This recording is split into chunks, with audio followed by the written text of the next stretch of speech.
औज़ुबिल्लाहिमिनश्शैतानिर्रजीम बिस्मिल्लाहिर्रहमानिर्रहीम। तो स्टूडेंट्स, आज हम 9th क्लास का नेक्स्ट टॉपिक एम्पिरिकल फार्मूला को डिस्कस करेंगे। तो एम्पिरिकल फार्मूला के को हम स्टडी क्यों करते हैं, उसके पीछे सब्जेक्टिव स्टडी ये है कि एग्जामिनेशन पॉइंट ऑफ व्यू के हवाले से वेरी इंपॉर्टेंट टॉपिक।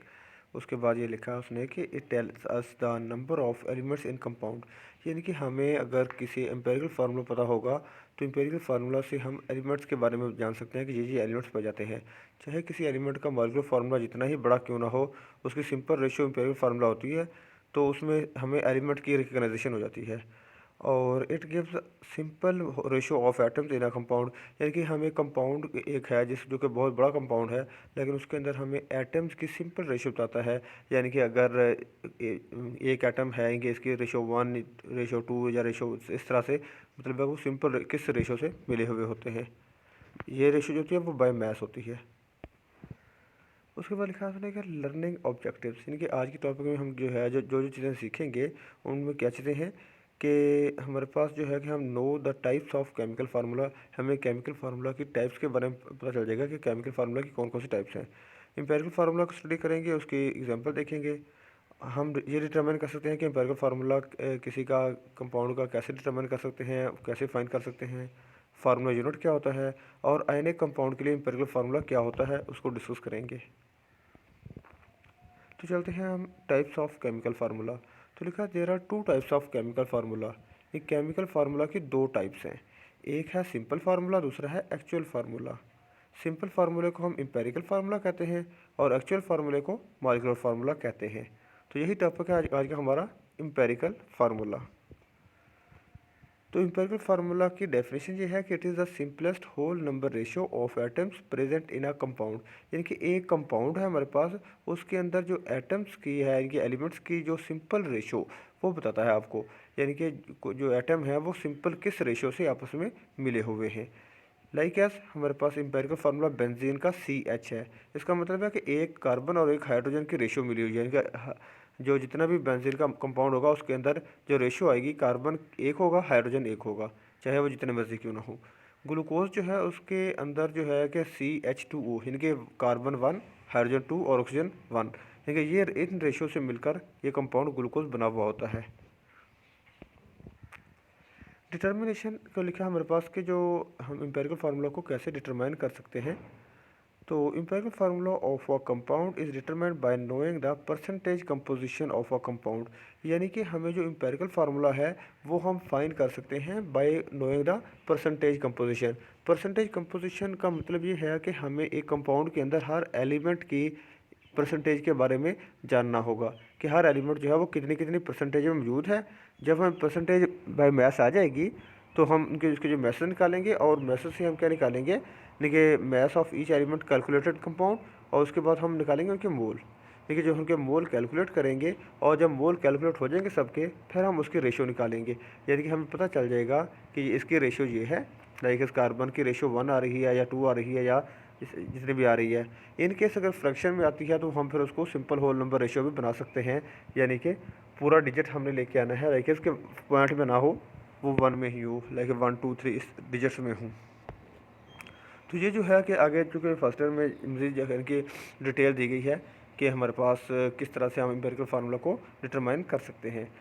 तो लेकिन आपको सिर्फ ये आइडिया होना चाहिए कि हम जो एम्पिरिकल फार्मूला डिटरमाइन करते हैं वो परसेंटेज कंपोजिशन से मोल निकाल के उसकी रेशो निकालते हैं।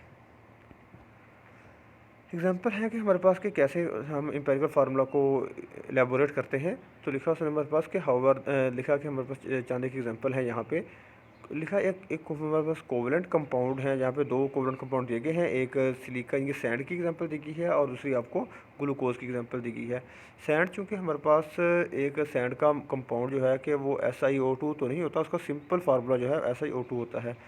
तो अगर जब सैंड के जो बारे में पूरे कंपाउंड की स्टडी की गई तो उसकी जो रेशो निकली वो उसमें ये था कि 1 सिलिकॉन और 2 ऑक्सीजन के एटम की रेशो थी, इनकी 1:2 थी, इसीलिए जो इसका फार्मूला बना SiO2 बना। सेम है जब उन्होंने ग्लूकोज की रेशो निकाली तमाम एटम्स की, कार्बन, हाइड्रोजन और ऑक्सीजन की, तो उनकी रेशो इस तरह आई, कार्बन का 1, हाइड्रोजन के 2 मोल और ऑक्सीजन का 1 मोल मिले तो वो ग्लूकोज का कंपाउंड इस रेशो से मिले तो बनता है। इसलिए उसने लिखा कि हमारे पास के 1:2:1 कार्बन, हाइड्रोजन, ऑक्सीजन की है। तो लिहाजा इसका जो कंपाउंड का फार्मूला बनेगा CH2O बनेगा। ये हमारे पास इनके ग्लूकोज का एम्पिरिकल फार्मूला CH2O है और सियान का एम्पिरिकल फार्मूला SiO2 है। उसमें लिखा कि फार्मूला ऑफ आयनिक कंपाउंड्स, इनके आयनिक कंपाउंड जो हैं उनका फार्मूला हम कैसे लिखते हैं। तो वी नो दैट के आयनिक कंपाउंड जो है एग्जिस्ट इन 3 डायमेंशनल नेटवर्क। इनके हमारे पास जो है कि जो आयनिक कंपाउंड होते हैं उसमें 3 डायमेंशनल नेटवर्क इस तरह होता है कि लाइक एक पॉजिटिव है उसको हर तरफ से नेगेटिव आयन ने घेर रखा होता है। लाइक हम NaCl की एग्जांपल लें तो हर Na पॉजिटिव के घेर जो है कि Cl नेगेटिव लगे हुए होते हैं एंड एवरी Cl जो है negative is surrounded by Na positive, यानी कि हर जो है कि अपोजिटली चार्ज वो एक दूसरे से सराउंड हुए होते हैं। इसलिए कोई एक फिक्स इनका रिजिड स्ट्रक्चर नहीं है जिस तरह कोवलेंट कंपाउंड का होता है। तो लिखा each ion is surrounded by opposite charge ions in such a way that form electrically neutral compound. इनके इस तरह से होते हैं कि अगर पॉजिटिव अगर नेगेटिव वाला नेगेटिव अगर पॉजिटिव वाला होता है इसलिए हमारे पास वो कंपाउंड न्यूट्रल हो जाते हैं।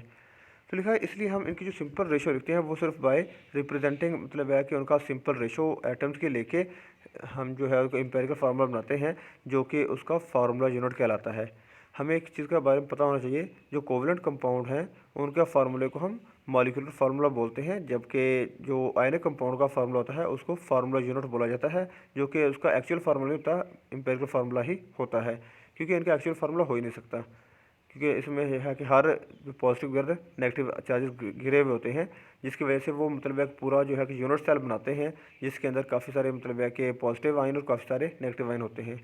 लेकिन हम उसकी सिंपल रेशो निकालते हैं जो कि हमारे पास लाइक NaCl है तो उसमें 1:1 से मिला होता है, तो इसलिए उसका फार्मूला NaCl बन गया। कैल्शियम और क्लोरीन की अगर हम देखें तो कैल्शियम की 1 और क्लोरीन के 2 रेशो से मिला होता है, लिहाजा इसका फार्मूला CaCl2 बन जाता है। फार्मूला यूनिट के हवाले से है कि simplest whole number ratio of ions are present in ionic compound is known as formula unit. कि हमारे पास सिंपल होल नंबर रेशो है आइंस की, जिन आइन से मिलकर वो आयनिक कंपाउंड बना हुआ है उनकी सिंपल होल नंबर रेशो जो है वो कंपाउंड के अंदर जो होगी उसे फार्मूला यूनिट बोलेंगे। तो लिखा दूसरे वर्ड में हम कह सकते हैं कि आयनिक कंपाउंड जो है हैव ओनली एम्पिरिकल फार्मूला, इसका मॉलिक्यूलर फार्मूला नहीं होता। फॉर एग्जांपल है कि हमारा फार्मूला ऑफ कॉमन साल्ट की अगर बात करें Na पॉजिटिव Cl नेगेटिव, इसकी जो सिंपल रेशो 1:1 है तो उसका एम्पिरिकल फार्मूला NaCl बन जाएगा। सेम है पोटाशियम ब्रोमाइड है, उसका भी मतलब है कि वो पोटाशियम और ब्रोमाइड आयन आपस में मिले हुए होते हैं, इसका फार्मूला KBr बन जाएंगे, इसकी रेशो भी 1:1 है। तो ये था हमारा आज का टॉपिक। इससे कुछ रिलेटेड क्वेश्चन हैं कि आपसे जो पूछे जा सकते हैं कि what is different type of chemical formula, chemical formula की डिफरेंट टाइप्स कौन कौन सी हैं वो हमने देखी, एम्पिरिकल फार्मूला और molecular formula. Define empirical formula with example, empirical formula क्या है हमने एग्जांपल भी देखी है उसकी। सिंपल फार्मूला जो होता है, how empirical formula determined, empirical formula कैसे डिटरमाइन करते हैं, bye knowing the percentage composition, और उससे हम मोल निकाल के एम्पिरिकल फार्मूला को डिटरमाइन कर सकते हैं।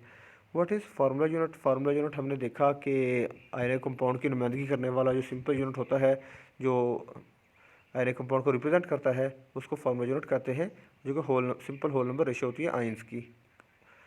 वह ionic compound represent by formula unit, ionic compound को फार्मूला यूनिट से क्यों रिप्रेजेंट किया जाए उसकी रीज़न भी हमने देखी है, क्योंकि आयनिक कंपाउंड जो है कि एवरी तरफ जो है कि पॉजिटिव की गिर्द नेगेटिव आयन और नेगेटिव गिर्द पॉजिटिव आयन के अपोजिटली आयन जो है एक गिर्द सराउंडेड हुए होते हैं, so that it can be represent only by simple ratio, that's known as formula unit. Why formula unit is known as empirical formula, formula unit को एम्पिरिकल फार्मूला भी क्यों कहते हैं उसका भी यही आंसर बन सकता है कि एम्पिरिकल फार्मूला चूंकि जो है हमारे पास सिंपल रेशो होती है और फार्मूला यूनिट आयनिक कंपाउंड का भी सिंपल रेशो ही है, इसीलिए हम इसको एम्पिरिकल फार्मूला भी बोलते हैं। तो ये हमारा इंशाल्लाह नेक्स्ट टॉपिक होगा वो मॉलिक्यूलर फार्मूला के बारे में होगा। तो उम्मीद करता हूँ आपको ये टॉपिक समझ आया होगा। अपना और अपने घर वालों का ख्याल रखिएगा। थैंक यू, अल्लाह हाफिज़।